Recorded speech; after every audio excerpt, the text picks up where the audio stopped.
और अब कसम संविधान की में वक्त है बड़े मुद्दों पर बड़ी बहस का। और खबरों के सिलसिले को बढ़ाते हैं आगे। कंगाली और बदहाली के दलदल में फंसे पड़ोसी मुल्क पाकिस्तान के विदेश मंत्री बिलावल भुट्टो कई उम्मीदें लेकर एससीओ समिट में शामिल होने हिंदुस्तान आए थे, लेकिन उन्हें यहां से एससीओ के देशों ने बेआबरू कर लौटाया। तो भारत ने भी आतंकवाद पर पाकिस्तान को घेर कर बिलावल को कहीं का नहीं छोड़ा।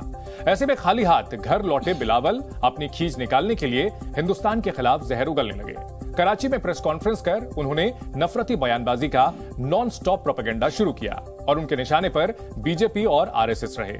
बिलावल ने बदनामी वाली साजिश के तहत बीजेपी आरएसएस को मुस्लिम विरोधी बताया और आरोप लगाया कि दोनों मिलकर मुस्लिमों के खिलाफ डर फैलाते हैं। इतना ही नहीं, उन्होंने बौखलाहट में यह भी आरोप लगाया कि बीजेपी आरएसएस हर मुस्लिम को आतंकी बताते हैं और चुनाव जीतने के लिए मुस्लिमों को टारगेट तक किया जाता है। पाकिस्तान के इस प्रपंच पर भारत सरकार से लेकर बीजेपी और कांग्रेस ने जोरदार पलटवार किया है। विदेश मंत्री एस जयशंकर ने बिलावल को आईना दिखाते हुए पाकिस्तान को आतंकी इंडस्ट्री का प्रवक्ता और प्रमोटर करार दिया, तो केंद्रीय मंत्री अनुराग ठाकुर ने इसे पाकिस्तान की बौखलाहट और छटपटाहट बताया। कांग्रेस प्रवक्ता गौरव वल्लभ ने इसे पाकिस्तान की फितरत करार दिया। वहीं बीजेपी प्रवक्ता गोपाल कृष्ण अग्रवाल ने बिलावल को आतंक की फैक्ट्री बने पाकिस्तान की चिंता करने की नसीहत दी है। करेंगे इससे जुड़े हर मुद्दे पर बहस। सबसे पहले देखिए ये रिपोर्ट।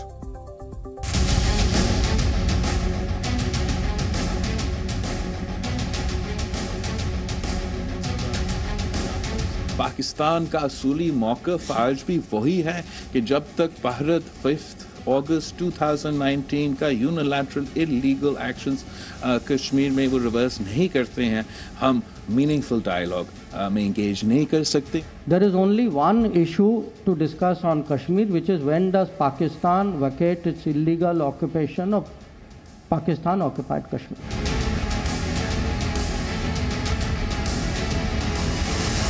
भारत में बीजेपी का कोशिश रहा है या आरएसएस का कोशिश रहा है कि दुनिया भर के सारे मुसलमान को दहशतगर्द करार दे। As a promoter, justifier, and I'm sorry to say spokesperson of a terrorism industry, which is the mainstay of Pakistan, his positions were called out and they were countered. ये छटपटाहट और बौखलाहट पाकिस्तान की है और जब वो ऐसी हरकतें करते हैं तो उनको मुंहतोड़ जवाब भी भारतीय सेनाएं देती हैं।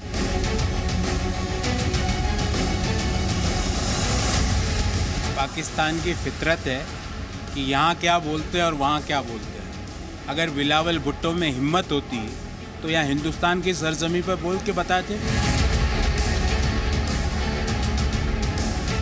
पाकिस्तान टेररिज्म की फैक्ट्री बनता जा रहा है, एक्सपोर्ट कर रहा है। उन्हें अपने देश की चिंता करना चाहिए।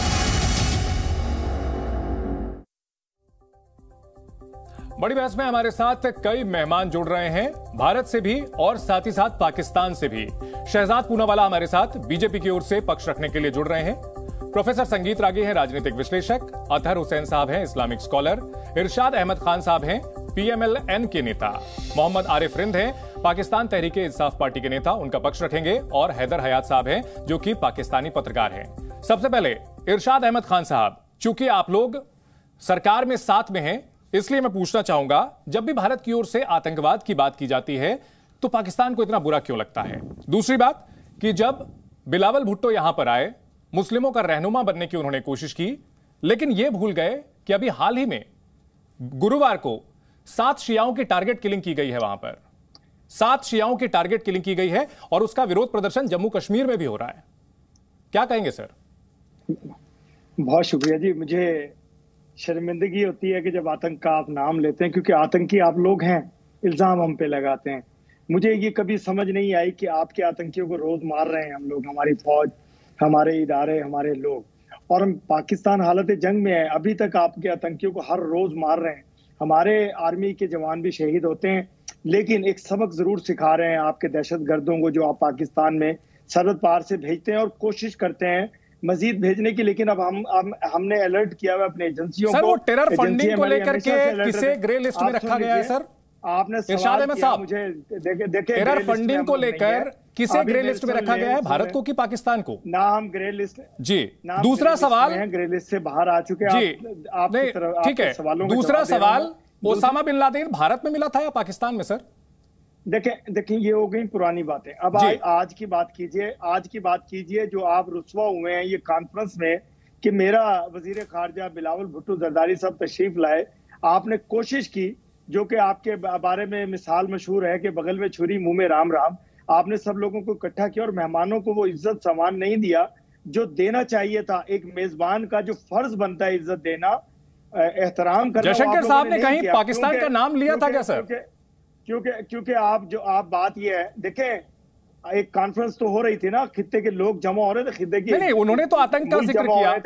आप आतंक का जिक्र नहीं किया। आप देखें, अगर गौर करें, अगर उन्होंने नहीं भी लिया तो आप लोग, आपके चैनल चीख करके पाकिस्तान का नाम ले रहे हैं। बिलावल भुट्टो ख्वाब में भी आ रहा है। पहले तो हम लोग, हमारा पाकिस्तान ख्वाब में आता था।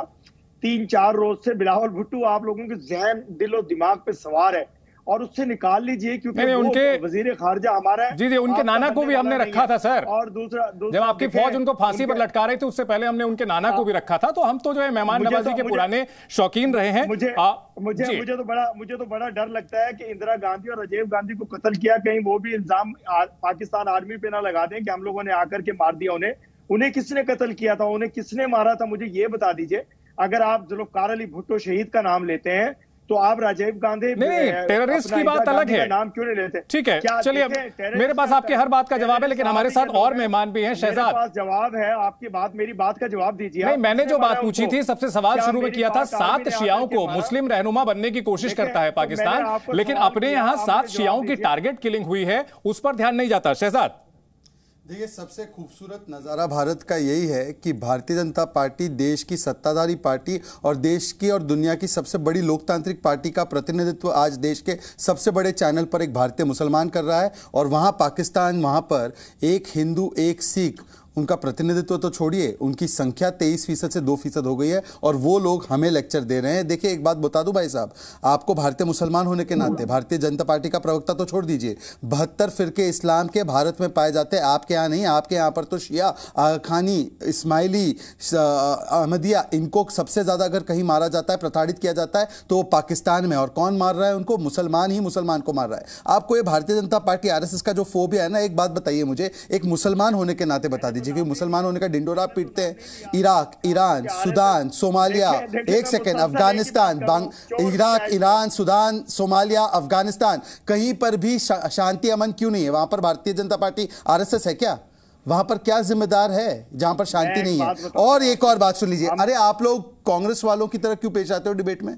सुन भी लिया करें, मैंने आपकी 5 मिनट बात सुनी है, आपकी 5 मिनट मैंने तकरीर सुनी है। मुझे लगता है एक एक करके बात रखेंगे तो ऑडियंस को भी ज्यादा मौका आप ही को सबसे पहले मैंने। चलिए, आप लोग मुसलमानों के इतने बड़े ठेकेदार बन के घूम रहे हो ना, सबसे ज्यादा अगर मुसलमानों को आज की तारीख में प्रताड़ित किया जा रहा है तो जिंजियांग प्रोविंस में जो वहां के चाइनीज मुसलमान हैं उनको किया जा रहा है। वहां पर तो ना इरशाद, ना मोहम्मद नाम रखने का अधिकार है, ना कुरान पढ़ने का अधिकार है, ना मस्जिद बनाने का, मस्जिदों को तोड़ा जा रहा है। परंतु आप चाइना के चंदों पर टिके हुए हो और चाइना के टुकड़ों पर पल रहे हो, इसलिए आपकी जुबान नहीं खुलती। आपने तो हमारा खित्ता पाकिस्तान ऑक्युपाइड कश्मीर जो आपने अवैध रूप से कब्जा कर रखा है उसको बाकी मेहमानों को भी, ये आपकी हकीकत और हैसियत है। ठीक है, मोहम्मद आरिफ रिंद साहब।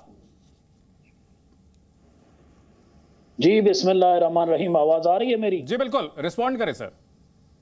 जी, मैं इसमें यही रिस्पॉन्ड करूंगा। सबसे पहले शहजाद भाई को जवाब दूंगा। माशाल्लाह से आप मुसलमान हैं, हिंदुस्तान में, बड़ी खुशी हुई आपको देख के, लेकिन आपकी जबान से जो मुसलमानियत थी, जो ईमान का लेवल था, वो बहुत कम दिखाई दिया। क्योंकि आपको अमन की बात करनी चाहिए, आपको मोहब्बत की बात करनी चाहिए, आपको ये बताना चाहिए कि हिंदुस्तान के जो गुजरात के मुसलमानों के साथ हुआ या हिंदुस्तान ने आज तक जो कश्मीर के साथ किया, क्या वो आपके मुसलमान भाई नहीं है? अल्लाह के रसूल ने, नबी करीम सल्लल्लाहु अलैहि वसल्लम का फरमान है कि मुसलमान मुसलमान का भाई है।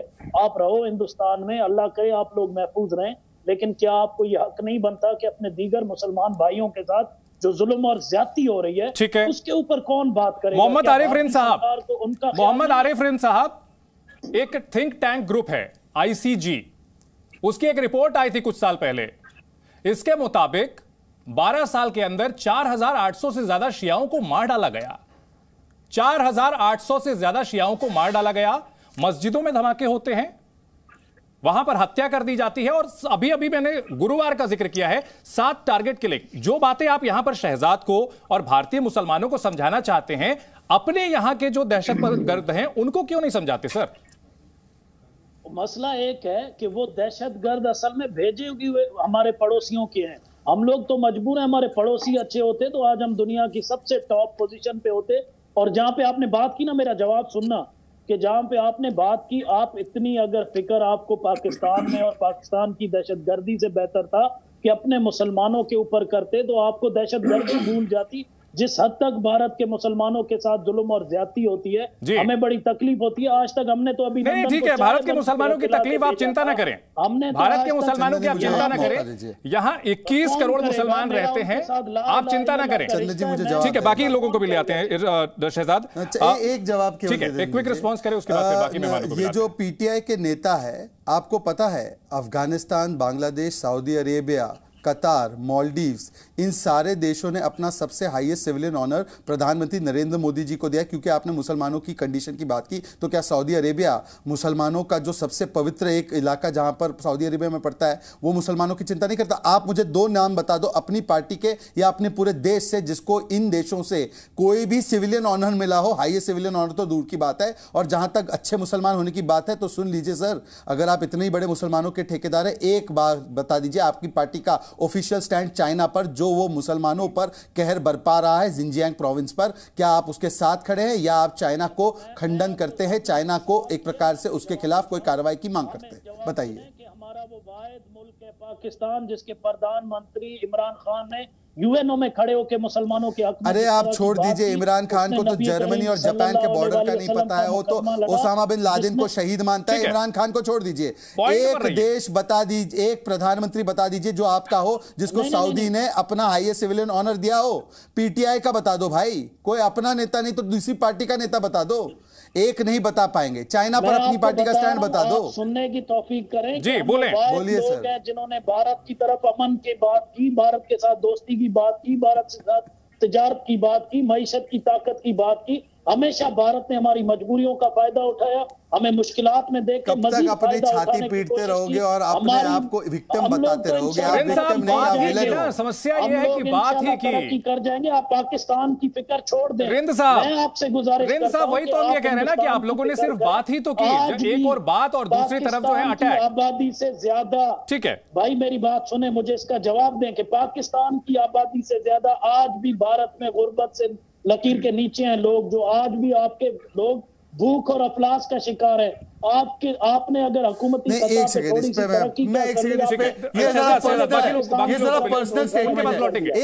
एक आंकड़ा बता दूं, केवल एक आंकड़ा सर, आपको पता है मेरा प्रदेश महाराष्ट्र का बजट और उसकी इकोनॉमी पाकिस्तान से ज्यादा है। आप हमारी भूख मरी की चिंता मत करो, आपके यहाँ आटा के लिए लड़ाई हो रही है, एक दूसरे को गोली मार रहे हैं। हम आपको और अफगानिस्तान और ऐसे कई मुल्कों को हम एक्सपोर्ट करते हैं और देते हैं खाने के लिए फ्री। तो छोड़ दीजिए आप, हमारे देश में क्या हो रहा है उसकी चिंता न करें, आपकी जरूरत नहीं कहने के लिए आंकड़े। सर रिंद साहब, रिंद साहब, सिर्फ जो बातें आप कह रहे हैं मुझे नंबर्स में बता दीजिए, आंकड़ों के जरिए बता दीजिए। जीडीपी वगैरह के आंकड़े पर मैं आऊंगा अभी, उस पर हम बाद में बात करेंगे। हैदर हयात साहब, बिलावल भुट्टो ने जो बातें यहां पर आके कही और वापस जाकर जो पाकिस्तान में जो बातें वो कह रहे हैं, इसको किस तरह से आप देखते हैं? बिस्मिल्लाहिर्रहमानिर्रहीम, बहुत शुक्रिया आपका। देखिए, मैं आपके सवाल का जवाब देने से पहले 30 सेकंड्स बात करना चाहूंगा, क्योंकि मैं दर्द दिल रखता हूँ इंसानियत के लिए, और मैं एक्सपेक्ट करता हूँ कि मेरे जो दोस्त भारत से पैनलिस्ट हैं उनके दिल में भी यकीनी तौर पर, उनके सीने में भी दिल होगा और इंसानियत के लिए कोई हमदर्दी रखते होंगे, और आज वो इस फोरम पर बैठकर कंडेम करेंगे मणिपुर में मोदी हुकूमत जिस तरीके से जुल्म बर्बरियत की इंतहा दिखा रही है। शहजाद साहब मुस्कुरा रहे हैं और सर आप जर्नलिस्ट है, कुछ आंकड़े बताएंगे सर? वो इस वक्त हैदर हयात साहब, आप जर्नलिस्ट है, कुछ आंकड़े बताएंगे, नंबर्स का शिकार? मैं आपकी बात कुछ फैक्ट फिगर्स के साथ सर, मुझे पता था, मुझे फैक्ट फिगर्स के साथ। आप जर्नलिस्ट हैं, मैं जर्नलिस्ट हूं, वो पॉलिटिशियन है, उन्होंने कोई भी बात कही, एक बात आप कुछ फैक्ट फिगर्स बताइए। भारतीय फौज मोदी हुकूमत की इमाम पर जो कुछ मणिपुर में कर रही है, मैं एक्सपेक्ट करता हूं शहजाद साहब भी कंडेम करेंगे और इंडियन पैनलिस्ट दीगर जो है वो भी कंडेम करेंगे। अब मैं आता हूं आपके सवाल के जवाब की जानिब। देखिए, बिलावल भुट्टो जरदारी साहब जो हमारे फॉरेन मिनिस्टर हैं, वो SCO में शिरकत आपका कनेक्शन कट गया है दरयाज साहब, आपका कनेक्शन कट चुका है। खत्म हो गया, ठीक है, खत्म हो गया, ठीक है, बैलेंस खत्म हो गया इनका। हैदर याद साहब के पास हम दोबारा आएंगे। अतहर हुसैन साहब लखनऊ से हमारे साथ जुड़े हैं। अतहर हुसैन साहब जी दीजिए, आपको बड़ी फिक्र हो रही है। नहीं, आपका बैलेंस खत्म हो गया होगा, आप क्या तो खाना खाएंगे या बैलेंस का पैसा भरेंगे? देखिए, हम लोग इस पे बहुत क्लैरिटी है। हिंदुस्तान में जो भी मुसलमान हैं या कोई भी और धर्म के लोग हैं, रीजन के हैं, जात के हैं, सब भारतीय नागरिक हैं और हिंदुस्तान का संविधान अपने हर नागरिक को और यहाँ का जो सिस्टम है, जो स्टेट जिसे कहते हैं, जो निज़ाम है, वो एक पूरा आज़ादी देता है कि अपने जो उनके साथ स्टेट को प्रोवाइड करना है, चाहे वो उसकी डेवलपमेंट स्कीम्स हो या उसको इंसाफ चाहिए, वो मिलता है। वो वक्ती थोड़ा बहुत ऊंच नीच होती है कुछ तबकों में, कुछ अगर आप देखें कुछ इलाके ज़्यादा गुर्बत के हैं या वो हैं, तो उसमें डेवलपमेंट के इनिशिएटिव स्टेट लेता आ रहा है जब से हिंदुस्तान आज़ाद हुआ है।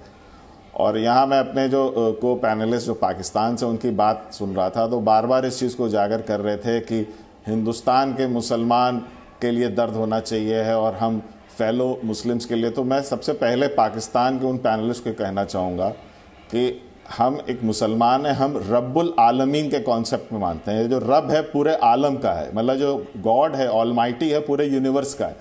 तो वही सोच हिंदुस्तान की भी है, वो है वासुदेव कुटुंबकम, मतलब हम लोग पूरे दुनिया के लिए सोचते हैं। और आज ये फ़ख्र की बात है कि हिंदुस्तान के जो तमाम मुल्क हैं और उनके साथ वो बेहतर रिश्ते हैं जो शायद पाकिस्तान के नहीं हैं, और उसमें मुस्लिम कंट्रीज़ भी हैं। अब ताजिकिस्तान है, वो है तो पाकिस्तान के करीब ज़्यादा, पर हमारी परमानेंट एयरफोर्स बेस वहाँ पे मौजूद है।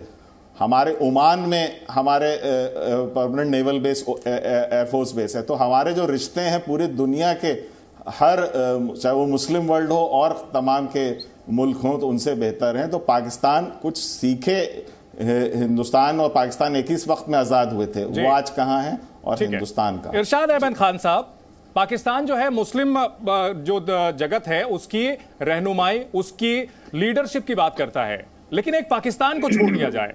अभी शहजाद ने बताया यूएई हो, सऊदी अरब हो, अफगानिस्तान हो, बांग्लादेश हो, मालदीव्स हो, सब के सब भारत के साथ अच्छे रिश्ते रखते हैं। सर, आप जो बातें भारत को दिखाना चाहते हैं, इन मुस्लिम देशों को क्यों नहीं समझा पाते सर कि भारत बहुत बड़ा बुरा देश है, वहां मुसलमानों पर बड़ा जुल्म हो रहा है, इनके साथ संबंध मत रखिए।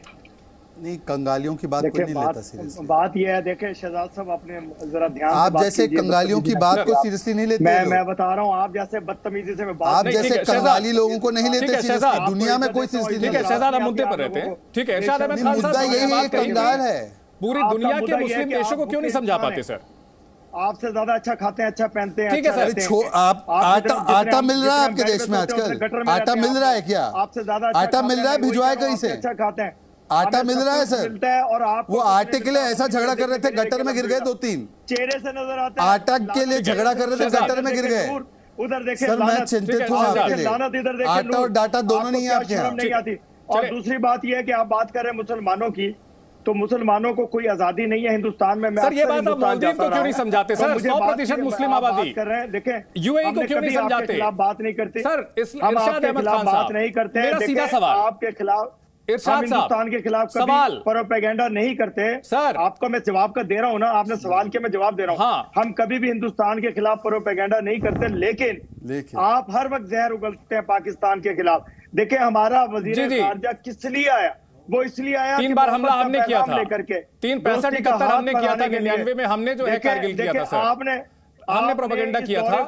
65 में हम अटैक करने आए थे, 71 में हम अटैक करने आए थे, खारजा का 99 में हमने अटैक किया था। के लिए अपने फौजी मार दिए 5 और इल्जाम पाकिस्तान पर लगाया। इरशाद अहमद खान साहब, मैंने जो बात कही कि सवाल पूछा ना, सिंपल, मैं वही कह रहा हूँ। जो बातें आप कह रहे हैं, ये अफगानिस्तान को क्यों नहीं समझा देते सर कि भारत बड़ा बुरा मुल्क है, उसके साथ संबंध मत रखो? खुदा करे कि हिंदुस्तान समझ जाए हमारे मोहब्बत के पैगाम को। आप बाकी लोगों को समझा दीजिए सर। आप जहर उगल रहे हैं मुसलसल। अजमल कसाब मोहब्बत का पैगाम लेकर आया था क्या? अजमल कसाब मोहब्बत का पैगाम लेकर आया था? इरशाद मामू, इरशाद मियां, क्या अजमल कसाब मोहब्बत का पैगाम लेकर आया था? नहीं, बताइए, मोहब्बत का पैगाम था तो बता दीजिए। दुनिया ने आपको एक प्रकार से अंतर्राष्ट्रीय स्तर पर आपको असलियत में देख लिया है, समझ लिया है, इसलिए दुनिया भी आपको नहीं गंभीरता से लेती है। संगीत रागी साहब बहुत गंभीरता से हमारी बात सुन रहे हैं। बिलावल भुट्टो के बयान और प्रोपेगेंडा पर क्या कहेंगे सर? का जो बयान है वो बहुत ही असभ्य, अमर्यादित और एक विदेश मंत्री का बयान तो कहीं से नहीं लगता है, और ऐसा इसलिए भी है कि वो उसके योग्य नहीं है, वो उसके पात्र नहीं है। देखिए, पाकिस्तान दुनिया का एक दहशतगर्द देश है। वह उसके वंशज जो आज मुसलमान हैं वो कहीं न कहीं आक्रमणकारियों के, विदेशी आक्रांताओं की नाजायज औलाद हैं। दूसरी बात, दुनिया में जहाँ भी आतंकवाद है उसको एक्सपोर्ट करने का कोई यदि देश है तो आपको पाकिस्तान मिलेगा। 2021 में अफ़गानिस्तान के अंदर जो जेलों में बंद थे ऐसे ही दहशतगर्द, उसमें 400 में से 299 जो थे वो पाकिस्तानी थे। दुनिया में कहीं भी बम फूटे, चाहे वो ऑस्ट्रेलिया में बम फूटे या फ्रांस के अंदर बम फूटे या लंदन मेट्रो में बम फूटे या जर्मनी के अंदर बम फूटे, कोई न कोई पाकिस्तानी जरूर मिलेगा। एक और बात जब दुनिया के लिए बताना चाहता हूँ कि 85% दुनिया में जो इस्लामिक टेररिज्म में मारे गए हैं वो हिंदू और क्रिश्चियन नहीं मारे गए हैं, वो मुसलमान ही मारे गए हैं। और इस्लाम की गलत व्याख्या हो या सही व्याख्या मैं नहीं जानता, इस्लाम की व्याख्या में ही वो सब मारे गए। ठीक है। चाइना की आपने बहुत बात सही कही है, बस अंतिम बात कह देता हूं। चाइना में मुस्लिम घरों में चाइना की पुलिस और आर्मी रहती है, उनकी महिलाओं के साथ बलात्कार करती है, उनकी बहनों के साथ बलात्कार करती है, रहती भी है चाइना की पुलिस। लेकिन क्या मजाल जो किसी भी इस्लामिक देश की हिम्मत हो जो उठा करके वहाँ पर है, उनकी कारों में जो है वो संयंत्र लगे रहते हैं, ट्रैकिंग संयंत्र रहते हैं। ऑल वेदर फ्रेंड जो है ना सर, ऑल वेदर फ्रेंड है वो तो चाइना का ऑल वेदर फ्रेंड है पाकिस्तान का। इस बड़ी बहस को हम आगे बढ़ाएंगे। बिलावल भुट्टो ने जिस तरह से आने के बाद एससीओ में यहां पर प्रोपेगेंडा फैलाने की कोशिश की और वापस पाकिस्तान पहुंचने के बाद उस प्रोपेगेंडा को और भी हवा दी, इस पर बड़ी बहस लगातार जारी है। भारत के साथ साथ हमारे साथ पाकिस्तान से भी मेहमान जुड़े हुए हैं। हैदर हयात साहब पाकिस्तानी पत्रकार हैं जो कि हमारे साथ जुड़े हुए हैं। मैंने पहले भी आपसे कहा था हयात साहब की कुछ डेटा वगैरह पर अगर बात करें, पत्रकारों का काम यह होता है। यहां कुछ डेटा मैं आपके सामने रखना चाहूंगा। जम्मू कश्मीर का जिक्र किया गया। जम्मू कश्मीर पर भारत पाकिस्तान अधिकृत कश्मीर के मुकाबले 16 टाइम्स ज्यादा खर्च करता है। जम्मू कश्मीर का बजट 1,18,500 करोड़ रुपए है। पाकिस्तान ऑक्यूपाइड कश्मीर का डेटा मैं आपको देता हूं कि 2-4 मिनट आप वक्त ले लें, निकालें। और जो ये डेटा मैंने बताया कि 16 गुना ज्यादा खर्च होता है, ये वियना में जो जम्मू कश्मीर की प्रेस कॉन्फ्रेंस हुई थी, दोनों तरफ के कश्मीर के प्रतिनिधियों की, वहां की थी। अच्छा, आपने डेटा शेयर किया, जरा मुझे बताइएगा जम्मू कश्मीर में इंडिया ने कितनी मिलिट्री डिप्लॉय की हुई है और जो खर्च कर रहे हैं आप लोग जम्मू कश्मीर में, वो किस जगह पे खर्च कर रहे हैं, कहां पर खर्च कर रहे हैं? आपका जो जम्मू कश्मीर का बजट है ना, वो 90% खर्च होता है आपकी मिलिट्री पर, जो वहां पर निहत्थे कश्मीरियों पर रोजाना की बुनियादों पर जुल्म बर्बरियत की दास्तानें रकम कर रही है जी। आपका अगर आप इतना एक्सपेंस डेटा बता दीजिए ना सर, तो आज मुझे 2 मिनट जरा सुन लीजिए, फिर मैं नहीं, सिर्फ प्रोपेगेंडा में सिर्फ हवा में बातें करने से तो मैं कुछ भी बोल सकता हूं, आप कुछ भी बोल सकते हैं। मैं डेटा की बात कर रहा हूं ना सर। पाकिस्तान कितना खर्च करता है? अगर आप इसी तरह मुझे इंटरप्ट करते रहेंगे तो या शहजाद साहब बात करेंगे या आप बात करेंगे। मुझे सिर्फ 2 मिनट मेरे सवाल का जवाब। नहीं, सिर्फ प्रोपेगेंडा में सर हवा में बातें नहीं करनी है ना सर। आप 24 घंटे बैठकर यहाँ पे प्रोपेगेंडा करते हैं, आपको किसी ने कभी कहा कि आप बंद करें जी? आप देखें ना, आपने अभी भी 8 बजे से प्रोपेगेंडा शुरू किया हुआ है कि जी पाकिस्तान ने ये कर दिया, पाकिस्तान ने वो कर दिया। कभी आप भारत की तस्वीर नहीं दिखाएंगे लोगों को। मैंने मणिपुर का जिक्र किया, शहजाद साहब फिर दोबारा मुस्कुराने लगे, क्योंकि अगर इनके सीने में दिल होता और उस दिल के अंदर थोड़ी सी इंसानियत बाकी होती, ये बताते कि मणिपुर में हमारी हुकूमत और हमारी फौज गलत कर रही है। 60 से ज्यादा लोग वहां पर निहत्थे लोग, वो अभी तक जो है वो पाकिस्तान यदि इंसानियत की बात कहे तो लगता है जैसे कोई राक्षस जो है वो वेद मंत्र की बात कर रहा हो। क्योंकि आपको पाकिस्तान अरे चलिए सर, इन्फ्लेशन रेट बता दीजिए पाकिस्तान का सर। सर पाकिस्तान का इन्फ्लेशन रेट बता दीजिए। मैं पहले भी बात, भारत का इन्फ्लेशन रेट, पाकिस्तान का इन्फ्लेशन रेट बता दीजिए सर। मैं मुख्तसर आधा मिनट इकोनॉमी की बात कर लीजिए सर। सॉरी, इकोनॉमी की बात कर लीजिए, इन्फ्लेशन रेट की बात कर लीजिए। सबके सामने है ना, मैं इस चीज को एक्सेप्ट नहीं सर, आप जो बातें कर रहे हैं कुछ फैक्ट उसके पीछे रखिए ना। मैं इस चीज को बिल्कुल एक्सेप्ट करता हूं कि पाकिस्तान के मौसमी हालात ठीक नहीं है जी। भारत के पास बहुत सी उसकी ये वजह है कि शहबाज शरीफ साहब ने ये कुछ दिनों पहले स्वीकार किया था। हयात साहब, आपके प्राइम मिनिस्टर ने स्वीकार किया था कि भारत के साथ लड़ाई करना वो बहुत बड़ी बुनियादी भूल थी। भारत के साथ जंग के हालात बनाना यह सबसे बड़ी भूल थी और इस बात को स्वीकार नहीं कर रहे हैं। शहजाद रिस्पॉन्ड करें। करते हैं, हमारे प्राइम मिनिस्टर ने इसीलिए ये बात की थी क्योंकि हम चाहते हैं सिस्टम में अमन हो। लेकिन हैदर साहब का मैं जवाब देता हूं। अगर भारत मानेगा ही नहीं, वो अमन की तरफ आएगा नहीं, तो हम अमन को नहीं करेंगे। अमन को चाटना नहीं है, हम ईंट का जवाब पत्थर से देंगे। और बहुत अरे सर, पत्थर खरीदने के लिए पैसे कहां हैं सर आपके पास? ईंट तो छोड़िए, ईंट पत्थर के लिए पैसे भी नहीं है सर। आप कुछ करने की कोशिश तो करें। आपको बताया था ना अभिनंदन वाले, वो तो याद होगा आपको, ज्यादा पुरानी बात नहीं है। पैसे अल्हम्दुलिल्लाह हमारे पास इतने हमने रखे हुए हैं, इतने पैसे हमने रखे हुए हैं कि आटा खरीद लीजिएगा सर। परवेज हयात साहब, उन पैसों से आटा मंगवा लीजिएगा। शहजाद, देखिए, हैदर मियाँ को बड़ी चिंता हो रही है मणिपुर की। इनको मणिपुर में 2 ट्राइब के नाम या मणिपुर का कैपिटल का नाम है। हमें सफाई देने की जरूरत नहीं है सर। मेरी बात तो सुन लीजिए। मणिपुर भारत के मैप में कहाँ है उनको नहीं पता होगा, पर एक बात बता देता हूँ। इमरान खान का ऑन रिकॉर्ड बयान था कि बलूचिस्तान में आपकी सेना बम गिरा रही है। क्या ये हकीकत है या झूठ बोल रहा हूँ? बताइए, पहली बात। दूसरी बात मैं आपसे पूछना चाहता हूँ, अब सुन लीजिए, लोकतंत्र की दुहाई देने वाले आप पत्रकार है ना। हैदर मियाँ, बताइए कि आपके यहाँ पर कौन सा वो प्रधानमंत्री है जिसने अपना पूरा कार्यकाल पूरा किया लोकतांत्रिक तरीके से चुन के आने के बाद? एक प्रधानमंत्री का नाम बता दीजिए। और आप हमें बता रहे हो। देखिए, अब सुन लीजिए, अब पूरा संबंध है, पूरा संबंध इसी से है।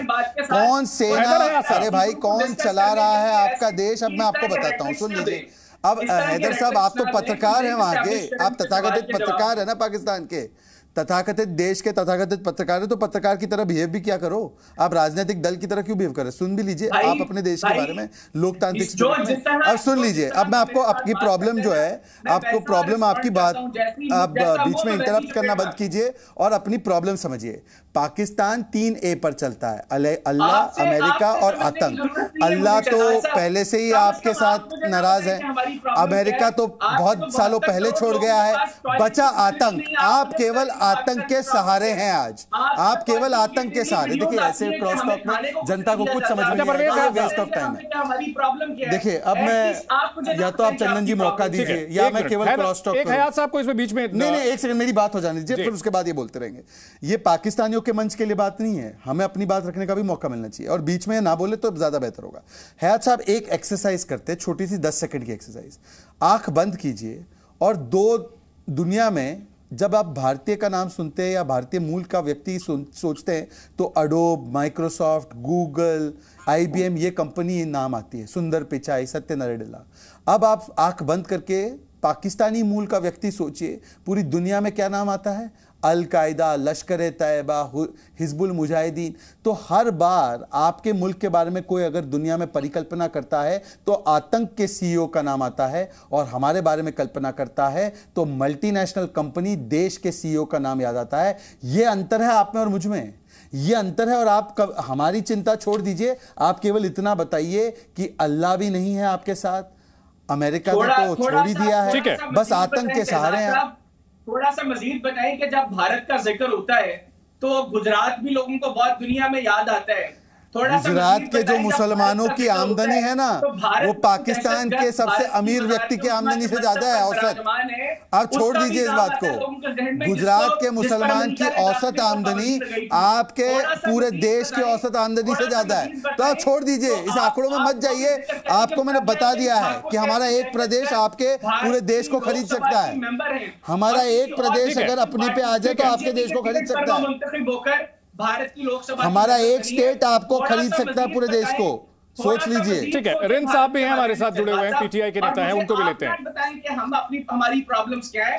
आपकी प्रॉब्लम्स मैं गिनवाने चलूं तो लग समझ जाएगी आप लोगों को। 72 करोड़ लोग, यही तो आपकी दिक्कत है कि ताउम्र पाकिस्तान यही गलती करता रहा, धूल चेहरे पर थी, पाकिस्तान आईना साफ करता रहा। यही तो आपकी दिक्कत है। सत्ता से बाहर होने के बाद नेताओं को याद आता है कि हिंदुस्तान की पॉलिसीज कितनी अच्छी है। रिंद साहब, इमरान खान साहब एक बार नहीं कई बार भारत की पॉलिसीज की तारीफ करते रहे हैं, लेकिन सत्ता में आने के बाद जो है, जब आपकी पार्टी की भी वैसी ही लाइन होती है, भारत विरोधी ही बातें करते हैं, ऐसा क्यों? सत्ता से बाहर होने के बाद जो भारत की खूबियां होती हैं, वो सत्ता में रहने के बाद, पावर में रहने के दौरान भी याद कर लीजिए। बिल्कुल शहजाद साहब भी, अब मैं रिक्वेस्ट करूंगा पहले मेरी पूरी बात गौर से सुने, उसके बाद हमें अपना मौकिफ रखने की आप इजाजत दें, उसके बाद आपको भी दिल खोल कर बोल रहे, आपको भी इजाजत है। मैं खुद बलूचिस्तान से हूं। सबसे पहले तो भाई ने बलूचिस्तान की बात की, मैं इनको उस पर भी जवाब दे दूं, क्योंकि मैं फर्जंद बलूचिस्तान हूं तो मेरा हक बनता है। तो यहाँ पे उसने कहा कि इमरान खान ने स्टेटमेंट दी। भाई आप दोबारा स्टडी करें, हमेशा इमरान खान ने इस नुक्ते को उठाया है कि भारत ने बलूचिस्तान में पूरी कोशिश की कि दहशतगर्दी करने की और एजेंट खरीद करके उनके जरिए हमारे मुल्क का अमन तबाह करने की। कभी भी भारत ने कोशिश नहीं की कि पाकिस्तान के ऊपर अगर कोई जरा सा भी मुश्किल वक्त आया तो भारत ने उस चीज का भरपूर फायदा उठाया। ये स्टेटमेंट है इमरान खान का, चलिए सुनाता कोई हिकमत है। अच्छा वो मैं आपको अमन की आशा वाली बस लेकर के मेरी पूरी बात सुने भाई। आपने कहा इमरान खान ने, रिंद साहब ऐसा है ना कि थोड़ी जो बातें आपने कही उसको काउंटर कर दूं जरा सा। स्टेटमेंट सुनाऊंगा मैं आपको। अटल बिहारी वाजपेयी बस लेकर के गए थे, मिला बदले में करगिल। मोदी जी गए थे बर्थडे विश करने के लिए, उसके बाद फिर हमें जो है पठानकोट मिला। सर हमने जितनी बार हाथ बढ़ाया आपकी ओर से खंजर आया। भाई आपके पास तो कोई कबूतर उड़ के आता है, आप कहते हो पाकिस्तान का एजेंट है। भाई आपके ऊपर तो ख्वाब में भी पाकिस्तान नहीं, तो फिर जब हमने आतंकी बात की, हमने जब आतंकी बात की तो पाकिस्तान को मिर्ची क्यों लगी? भाईजान आपको पाकिस्तान के नाम से इतनी खौफजदा नहीं होना चाहिए। हम खौफजदा जिसने अभिनंदन पिला के भेज दिया सर। अब हमसे क्या सर, आपको तो आपके अफगानिस्तान के जो सिपाही थे उन लोगों ने आपके सिपाहियों को पीटा। सर आप अपनी रियासत से सवाल करें कि रिंद सर होते हैं गुलबशन यादव भेज के बलोचों का लाश उठाने वाले। आप मुफ्ती साहब को हमने मारा था, नवाब मुफ्ती को हमने मारा था, आपकी सरकार ने मारा था। लाल चौक पर जो है लाल मस्जिद पर सर टेररिज्म वहां जो है बैठे हुए थे आतंकी, मुशर्रफ ने वहां पर हमला किया था। सर आप अपने लोगों को, आप ये शहजाद भाई भी आप हिंदुस्तान के मुसलमान कहते हैं, रिंद साहब ये नहीं पता कि वहां पे रहने वाला दूसरा मुसलमान भी उतना ही तकलीफ रखता है जितना बाकी मुसलमानों के लिए। पाकिस्तान के मुसलमानों की फिक्र कर लें। बात है रिंद साहब, सबसे बड़ा मैसेज रिंद साहब इमरान खान ने पाकिस्तान के मुसलमानों की जो 7 शिया मुसलमान टारगेट किलिंग में आपके मारे गए हैं उनकी फिक्र कर लें, उनके बारे में 2 शब्द बोल लें। जो मोहब्बत की बात आप हमें मैसेज दे रहे थे, हमें पाठ पढ़ा रहे थे, अपने नेताओं को समझा लें, अपने आतंकियों को समझा लें। सर पाकिस्तान के मुसलमानों ने हमेशा बाकी मज़ाहिब के मुसलमानों के मसाजिद, अपने इबादतगाहों की भी हिफाजत की, उनके जान और हिंदुओं की हिफाजत की, और हिंदुओं की सुने, गूगल करे सर, पाकिस्तान कन्वर्जन का नाम डालें, अकेले सिंध में कितने कन्वर्जन के मामले निकलेंगे, निकाल लें सर। लेके आए रिंद साहब, सबसे ज्यादा तहफ़्फ़ुज़ हिंदुओं को पाकिस्तान भारत में जब आजाद हुआ था मुल्क तो 9.5% मुस्लिम थे, आज 15% हैं। हमारे, मेरी बात सुने, हमारे मुसलमान अगर किसी के पास अमानत रखते हैं भी हिंदू को समझते हैं। हिंदू को आप सर वहां मारते हैं, कन्वर्जन करते हैं सर, घर से खींच करके ले जाते हैं लड़कियों को। हिंदुओं को इतनी बड़ी दर्जा, हमारे यहाँ 9.5 से 15% हो गए मुस्लिम, क्योंकि हम बराबरी का नागरिक समझते हैं। आपके यहाँ हिंदू जो है वो घट करके अब मुट्ठी भर रह गए हैं, भाग भाग के आते हैं पाकिस्तान से भारत। आप मुझे बोलने ही नहीं दे रहे। आपको देखो, मैं आपको आईना दिखा रहा हूँ। सर आईना नहीं दिखा रहे सर, आप प्रोपेगेंडा फैला रहे हैं। आईना मैं दिखा रहा हूँ, आपको आईना दिखा रहा हूँ, आपको समझ ही नहीं आ रही जी। वो आईना खुद देखें सर, मैं जो आपको दिखा रहा हूँ कि आपका इतना मकरू चेहरा पूरी दुनिया में बेनकाब हो। अरे रिंद साहब, मैं आंकड़ों की बात करता हूं, मैं हवा में बात नहीं करता। आप ये बताइए कि 1947 में पाकिस्तान में कितने हिंदू थे? 1947 में कितने हिंदू थे? 2023 में कितने हिंदू थे? गूगल कर लीजिए अगर डेटा चल रहा हो सर। कश्मीरियों के ऊपर कर्फ्यू, अरे डेटा निकालिए सर, डेटा निकालिए। पर हयात साहब आपके पास डेटा है, निकालिए 1947 में कितने हिंदू थे, अब कितने हिंदू बचे हैं। और भारत के ऊपर आइए। सच्चे हैं आप, शहजाद भाई की बात पूरी रख सकते हैं, आप अपनी बात लीजिए। इमरान खान का बयान भी निकाल के सुना रहे हैं शहजाद, लीजिए खामोशी से सुन लें। ये है, हाँ सुनाइए। हाँ, Imran Khan blast Pakistan army, zoom कर दीजिए थोड़ा इसको कैमरा पर्सन, वरना ये मानेंगे नहीं। ये तो अपने अस्तित्व का भी सबूत नहीं मानते। कैमरा पर्सन जरा जूम कीजिए इसको, जरा जूम कीजिए इनको जूम करके दिखाएं। ये पीटीए, ये इनकी पार्टी के नेता, इमरान खान की पार्टी के नेता इमरान खान के बयान को नहीं सीरियसली लेते। ये देखिए क्या लिखा है, बड़े बड़े अक्षर इंग्लिश में लिखा है, मैं हिंदी में बता देता हूं आपको, सुन लीजिए, समझ लीजिए। Imran Khan blast Pakistan army for killing own people in Balochistan. अब सुन लीजिए। 6 million people in the tribal area that are being bombed. Their economy has been destroyed. They're living in refugee camps. There are about 2 million internally displaced people in Pakistan. How are they surviving? All under the heading of Taliban. And the extrajudicial killing that is going on. How many times have you heard that so many militants killed? Is there any verification? Has there been any identification? Who are these people that are dying? Soon low. So this is a crime against humanity. What is going on? Crime against humanity going on. Your own army is killing your own people. Internally displaced कर दिया। अब मियाँ ऐसे करो, अपने नेता के बयान आप जानते नहीं हो, आप बलूचिस्तान से हो, कहीं बलूचिस्तान की बहनें आपको पीट ना दे, आपको कहीं बलूचिस्तान की बहनें पीट ना दे, इतनी जानकारी नहीं है आपको। मैं तो आपसे कह रहा हूँ, आप पैकअप कर लो वहां से। आप कहाँ जा रहे हो? आप बलूचिस्तान में आपकी सुरक्षा रहे, मैं आपके लिए दुआ मांग रहा हूँ अल्लाह से। भाई अल्लाह मेरी हिफाजत करेगा, मेरी हमारे बजरंग बली भी करेगा, हमारे यहाँ तो बजरंग बली भी सुरक्षा देते हैं, आप चिंता ना करें, बजरंग बली से भी मैं प्रार्थना करूंगा आपकी सुरक्षा करें। वो बात समझिए। पर इमरान खान ने बताया मियाँ कि आपकी आर्मी बॉम्बिंग कर रही है आप ही के लोगों की, क्या बताया? अब हाल ही के बयान तो सुना भी नहीं रहा हूँ, ये तो उनका एकदम पुराना बयान है। ठीक है, लड़ रहे थे वो, उसने उस दहशतगर्दी के पॉइंट ऑफ व्यू से बताया है। अरे जिस भी पॉइंट ऑफ व्यू से बताया, दहशतगर्दी तो आपकी वर्दी कर रही है ना। ये जो दहशतगर्दी है उसके पीछे पाकिस्तान की वर्दी है, यही तो आपके नारे भी लगते हैं वहां पे भैया। भाईजान ये आप भाईजान नहीं, आप देखिए कहाँ आ गए। हमारे जो सियासी आपस में अस्करी इख्तिलाफ है वो हम बेहतर जानते हैं आपसे। आप वहां बैठ आप बलूची हो, आप काहे इन लोगों के चक्कर में पड़ रहे हो? बलोच हूं मैं तो आपको एक अच्छी हिदायत दे रहा हूं, आप बलूची हो, कहाँ इन लोगों के चक्कर में पड़ रहे हो? तो इन्होंने तो बांग्लादेशियों के साथ क्या किया था, वो भी तो मुसलमान थे, बढ़ गए, हट गए, वो ईस्ट पाकिस्तान अलग हो गया। क्यों हो गया अलग? क्यों ईस्ट पाकिस्तान अलग हुआ बताइए? ईस्ट पाकिस्तान क्यों अलग हुआ इनसे बताइए? छोड़ दें, आप बलूची हो, आप अच्छे हो, अभी भी बदलने का समय है आपके पास। ठीक है, एजेंट बन के आप मुसलमान हो के भारत के एजेंट बन के लोगों को लड़ा। भारत का ही एजेंट? मैं तो भारत का सबसे बड़ा एजेंट, क्या बोल रहे भाई? अच्छा, यहाँ पर फॉर अ फैक्ट आपको बता दें, एजेंट बन रहे। अच्छा ठीक है, भारत का नागरिक हूँ, एजेंट क्या है? अच्छा, आप तीनों पाकिस्तानी जो तीनों हमारे पैनलिस्ट हैं, एक सवाल का जवाब दे दें दिखाने के लिए। आप भारत के एजेंट न बने, अरे सर दुश्मनों वाला एजेंट। ठीक है, एक तीनों पाकिस्तानी पैनलिस्ट से मैं पूछना चाहूंगा एक एक करके, अगर कोई जवाब दे सके, क्या पाकिस्तानी कॉन्स्टिट्यूशन में कोई हिंदू क्या प्रधानमंत्री या राष्ट्रपति बन सकता है? और भारत में एपीजे अब्दुल कलाम को इसी बीजेपी ने राष्ट्रपति बनाया था। हमारे मिसाइल मैन मुस्लिम एपीजे अब्दुल कलाम साहब, आपके यहां कोई बन सकता है? बता दीजिए मुझे, कोई तीनों में से आप कोई जवाब दे सके। नहीं, यहाँ पे नहीं है तो कैसे बन सकता है? ठीक है, कौन बताएगा? पहले इरशाद साहब आप बताएं। इरशाद साहब बताएं। यहाँ पे नहीं बन सकता। इरशाद साहब बताएं।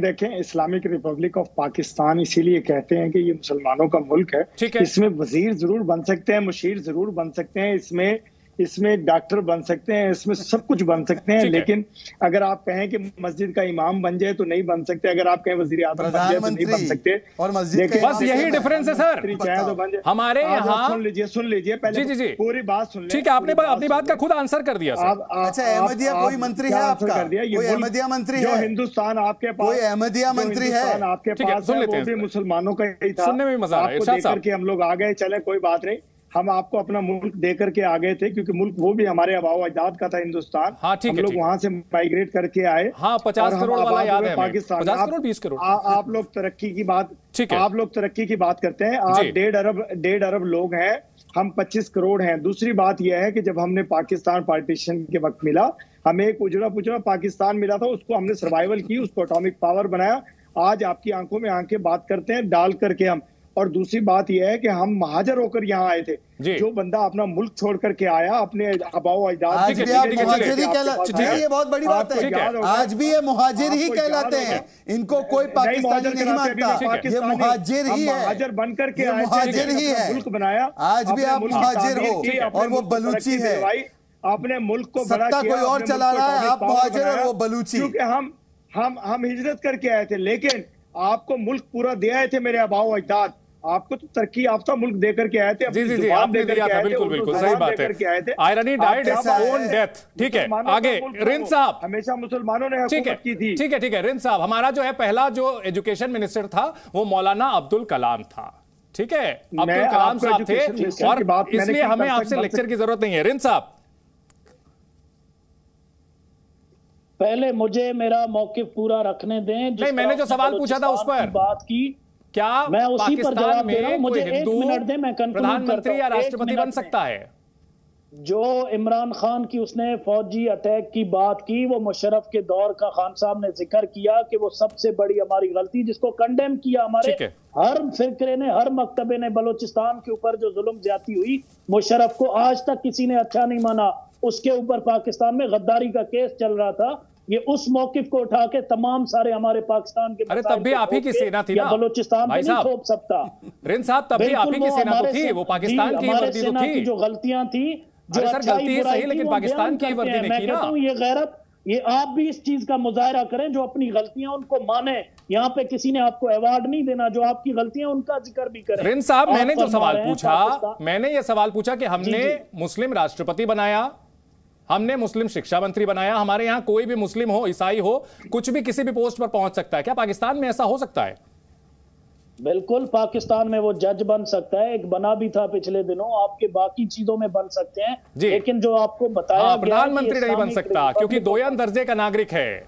ये डिफरेंस है सर, यही डिफरेंस है कि भारत में कोई दोयम दर्जे का नागरिक नहीं हो, हिंदू हो, मुस्लिम हो, ईसाई हो, सिख हो। हमने सिख प्रधानमंत्री रखा 10 साल, हमारे यहाँ सिख प्रधानमंत्री रहा था। यहाँ पे हिंदुओं की इतनी अक्सरियत भी नहीं है। अगर वो चाहे, आप जब जो बातें कहते हैं ना सर, उसके फैक्ट पीछे कुछ लाइए ना। उनको पार्लियामेंट में अक्सरियत कहाँ से मिलेगी? हिंदुस्तान तो नहीं है कि उनको पार्लियामेंट में अक्सरियत मिले। अक्सरियत भी तो चाहिए। जब अक्सरियत मिली थी बांग्लादेश के बंगालियों को, तब तो आपने उनको सत्ता नहीं दी। रिंद साहब, आप जब बांग्लादेश के शेख मुजीबुर रहमान को अक्सरियत मिली थी तो उनको आप लोगों ने सत्ता दी। वो बांग्लादेश क्यों उन्होंने अलग कराया? इसीलिए कराया ना। वो भी गलतियां मान लो, तो वो बांग्लादेश मैंने वो भी गलती मान लो। किया था। आज आप केवल अपनी गलतियां मानने आए हो, वो आपके आज आप गलती मानते रहो। आपने हमेशा में लड़ाया। आपका बनना ही सबसे बड़ी गलती है। 14 अगस्त 1947 बड़ी सबसे बड़ी गलती का दिन 14 अगस्त है, आपको पता है ये बात?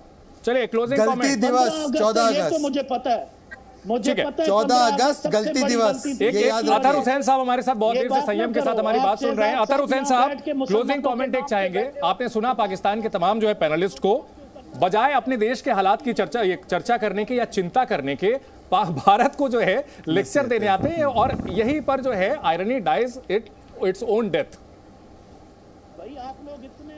देखिए, इस पे मैं सिर्फ ये कहूंगा कि पाकिस्तान की बुनियाद मजहब के नाम पे रखी गई और सन 71 में जब बांग्लादेश बना, जो आपने अभी उदाहरण दिया कि जो एक एथनिक लेवल पे एक अलग भाषा के उस पे उन्होंने उसमें तफरीक करी और उनको नहीं वहाँ प्रधानमंत्री बनने दिया, वो देश बढ़ गया, तकसीम हो गया। तो कोई भी मुल्क अगर वो मज़हब के नाम पे अगर कायम होता है तो वो उसका नहीं नतीजा होता है। और बार बार मैं कहता हूँ कि हिंदुस्तान की भी आइडियोलॉजी वासुदेव कुटुंबकम है और अगर हम इस्लाम की जो सही मायने अगर समझें पाकिस्तानी, जिसमें रब्बुल आलमीन और हमारे पैगंबर को रहमतुल आलमीन कहा गया है, तो पूरी दुनिया के लिए है, उसमें मज़हब का कोई तफरीक नहीं। अगर वो ये चीज़ समझ जाएंगे जल्दी Pakistan as a ideology, as a nation, तो उसकी ये मुश्किलें कम होंगी। और आज हिंदुस्तान की जो मकबूलियत है पूरी दुनिया में, वो चाहे किसी भी मुल्क में, चाहे किसी मज़हब के मुल्क हों, तो उसकी वजह यही है कि हमने अपने मुल्क में जो आज़ादी, जो एक प्लुरलिटी को एक्सेप्ट किया है और हमारा जो संविधान, जिस तरह से हमारा निज़ाम, जो डेमोक्रेटिक निज़ाम है, जो मजबूत है, वो आज पूरी दुनिया के लिए मिसाल है। तो जी ठीक है, बिल्कुल, बहुत वाजिब बात आपने कही है कि भारत के संविधान में सबको बराबर का अधिकार मिला हुआ है, चाहे वो किसी भी धर्म का हो, किसी भी जाति का हो। और इसीलिए हम हिंदुस्तानी कसम खाते हैं संविधान की और संविधान के हिसाब से ही चलते हैं। अपने मसले, अपने मसाइल जो हैं वो हम हल करेंगे, लेकिन हमारा जो टॉप का, हमारा जो अगर गाइडिंग फोर्स कहा जाए तो वो संविधान है। वहां ना धर्म की बात होती है, ना जाति की बात होती है। और ऐसे में पाकिस्तान की ओर से लेक्चर की जरूरत तो बिल्कुल नहीं है, क्योंकि पाकिस्तान को छोड़ के बाकी के जितने भी मुस्लिम देश हैं वो भारत के साथ फ्रेंडली रिलेशन रखते हैं, चाहे बांग्लादेश हो, यूएई हो, सऊदी अरब हो, और यहां तक कि अब तो तुर्की भी हमारी दोस्ती में आ गया कि जिस तरह से हमने उनकी मदद की थी जब वो आपदा में आया था। तो ऐसे में पाकिस्तान से लेक्चर की जरूरत हमें नहीं है। बहुत शुक्रिया आप सभी का हमारे साथ इस बड़ी बहस में जुड़ने के लिए। जी न्यूज़।